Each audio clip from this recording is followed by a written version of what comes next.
जवळ पण आम्हाला घरमा खूप सारा भात उरस ना, तर मी हा रेसिपी नक्की ट्राय करस, कारण ना बनावाले पण सोपी आणि लागल एक नंबर लागस. बाहेरून मंगाडापेक्षा ना घर बनायशी खाव.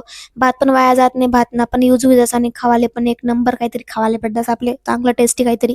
तर सोयाबीन फ्राईड राईस बनवासाठी सगळ्यात अगोदर ना मी सोयाबीन भिजत घाला होतात आणि त्यानं पाणी एकदम कडक निपडी लिहावं. त्यानंतर त्यांना मीठ मीठ चटणी आणि कॉर्नफ्लॉवर रसा मक्काना पीठ ते टाकीशी सगळं मिक्स करल्यावर ना, आणि एवढं टाकाना कटा तसे ना शॉर्टकट म्हणजे ना चिकन टिक्का मसाला टाके दिलं तरी चालेल.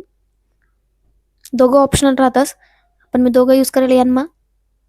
एक तर तुम्हाला सांगण्यासाठी कॉर्नफ्लॉवरनं, आणि दुसरं म्हणजे मी यूज करस ते पण सांगितले ना मी, कारण मला टिक्का नाच आवडतं तशा सोयाबीन म्हणून. सगळं मस्तपैकी मिक्स करी वय ना साईडला ठेवा ना. त्यानंतर गॅस चालू करा, त्यावर कढई ठेवानी त्यांना तेल टाका ना. तेल छान कडकडीत गरम होईन ना, तेव्हा सोयाबीन मस्तपैकी एकदम कुरकुरीत क्रिस्पी छान असं तळी लावा ना.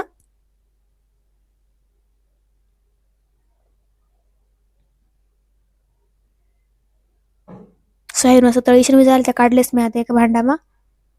मस्त विजायला होता त्यान महिन्यात थोडं तेल काढल्यावर ना कढईमधलं, आणि त्याच तेल महिना मस्तपैकी बारीक चिरीशीन अद्रक आणि बारीक चिरीशीन लसूण टाकेले मस्त, आणि थोडीशी हिरवी मिरची छान लाल करा.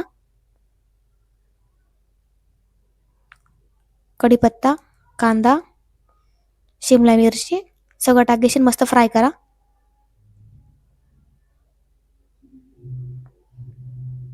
पत्ता कोबी टाकेले मी नाही, हा लवकर शिजायला पाहिजे म्हणून थोडंसं मीठ टाका ना, जेणेकरून ते लवकर शिजस. 1-2 मिनिटापर्यंत परतावा छान. ते शिजून विजायला त्यांना भात टाका. भात खूप सारा उरलं होतं म्हणून मी सगळंच बनायला लिहितात वरतून मस्तपैकी तळेलवाला सोयाबीन आणि सगळं मिक्स करा.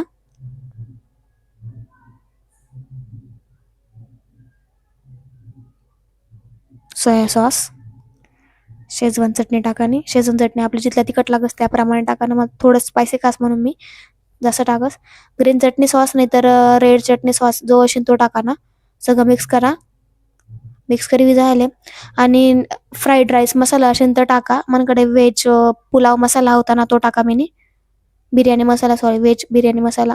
वरतून चिली फ्लेक्स टाका, वरतून कोथिंबीर टाके बारीक चिरीशी, आणि सगळं मिक्स करा. 1-2 मिनिटापर्यंत राहू देवा ना कढईमा.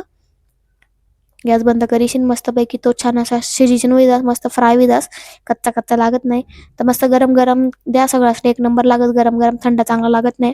तर ही रेसिपी आवडल्यास ना चॅनलला सबस्क्राईब करायला जाऊ नका. लाईक शेअर सबस्क्राईब नक्की करा, जेणेकरून मनाला जिथला पण रेसिपी तुमच्यापर्यंत लवकर पोहोचतील. बेल आयकन क्लिक करायला पण विसरू नका.